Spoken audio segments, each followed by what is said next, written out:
When I say the word mafia, what pops into your head? Probably something from the movies, right? The Godfather, Goodfellas, this whole world of romanticized honor and big family dinners.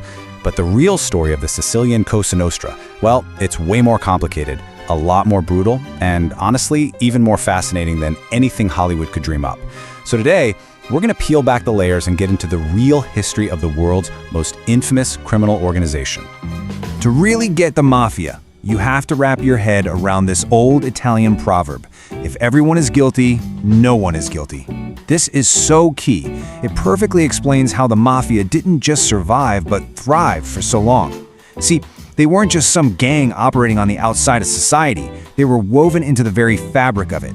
They blurred the lines between Sicilian culture and organized crime until it was almost impossible to see where one stopped and the other started. So here's how we're going to break this story down. It's really an epic in 5 acts. First, we'll look at its chaotic birth, then watch it rise into a kind of shadow government. After that, we'll track its explosion into a global criminal empire, live through its bloody war against the state, and finally, we'll take a hard look at its legacy and what it's become today. So how on earth does something like the Mafia even begin? I mean, it didn't just appear out of thin air. It was forged in the really unique chaos of 19th century Sicily. You had this perfect storm brewing. An old world was collapsing, a new industry was booming, and that created the perfect conditions for a whole new kind of power to grab hold. Now you have to appreciate the whiplash of this change.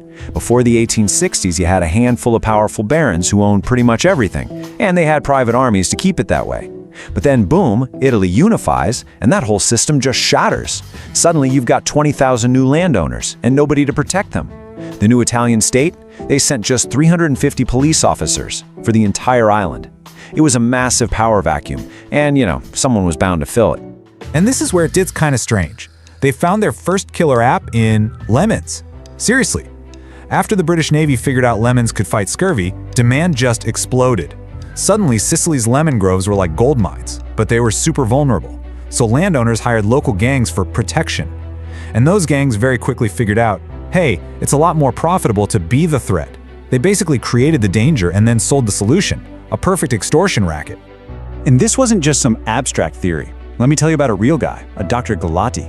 He inherited a lemon grove, and he fired the warden who was ripping him off. And then his life became a living hell. His new warden was murdered. He got threatening letters. And when he went to the police, nothing. Crickets. The system was already rotten from the inside. Galati had no choice but to flee Sicily and just abandon his property. This wasn't just crime anymore. This was a parallel government taking over. Okay, so they've got the money, they've got the control, but this was never just about being a bunch of thugs. That success allowed them to level up, to go from loose protection rackets to something way more sophisticated, a true shadow state with its own unbreakable laws and an almost corporate-like structure. And the absolute bedrock of this shadow state? One word: Omertà, the code of silence. And listen, this was not just about don't snitch. It was a complete and total rejection of the government's authority. Breaking Omertà meant a death sentence, and not just for you, for your family too. That absolute terror was the glue that held the whole thing together and made them almost impossible to fight. And it's wild, we actually know what this organization looked like, thanks to an informant named Tommaso Buscetta. It was basically a corporation. You had the Commissione at the top. Think of them as the board of directors making all the big calls. Below them, you had districts, or mandamentos, which were made up of 3 families. Each family had its own boss, and at the very bottom, you had the soldati, the foot soldiers doing the dirty work. It was all about discipline, efficiency, and total control. All right, so they're organized, they're disciplined, they're rich. What's next? You go global. And in the 20th century, a series of world events gave the Sicilian Mafia the perfect opportunity to transform from a local problem into an international powerhouse, building a criminal empire that stretched across continents. And this next part is one of the craziest twists in the whole story. Mussolini's fascist regime had actually come down hard on the Mafia, almost crushing them. But then World War II happened. The Allies were planning to invade Sicily, and they needed intel on the ground. So they made a deal with the devil. A deal with the mob. So get this, the US government, in its fight against fascism, basically handed the keys to the kingdom right back to the Mafia, letting them rebuild the very empire Mussolini had tried to destroy.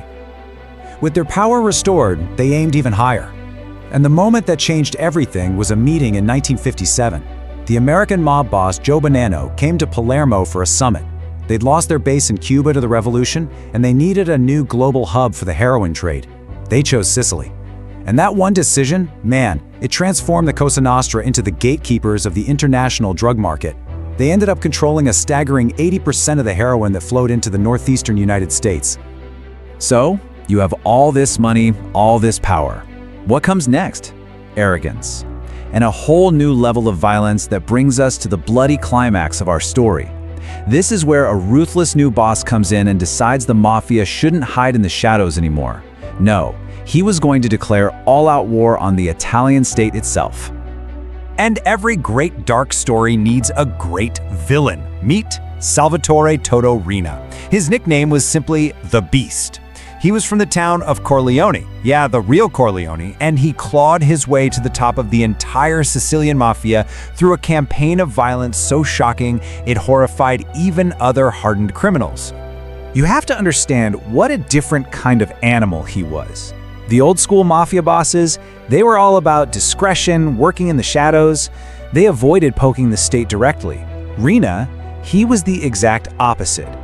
Terror was his primary tool. He openly assassinated judges, police chiefs, and politicians. He wasn't hiding from the state. He was trying to bring it to its knees. And this number, it just says it all. To grab absolute power, Riina launched what became known as the Second Mafia War. In just 2 years, it's estimated that over 1,000 people were murdered. Rival mobsters, their families, anybody who even thought about getting in his way. The streets of Sicily were literally running with blood. But in the face of that kind of evil, heroes often rise up. And in this story, we have two of them, magistrates Giovanni Falcone and Paolo Borsellino. These guys refused to back down. They knew they were putting a target on their backs every single day, but they dedicated their lives to one mission: to prove Cosa Nostra was a real, unified organization and to bring its leaders to justice. And what they accomplished was just monumental. With testimony from the informant Tommaso Buscetta, Falcone and Borsellino put together the Maxi Trial. Just look at these numbers. 475 mobsters tried at once, 338 convicted, sentenced to a combined total of 2,665 years in prison. This was the first time ever that the state landed a truly devastating blow. It proved the mafia wasn't invincible. But Riina, backed into a corner and absolutely furious, made his final fatal mistake.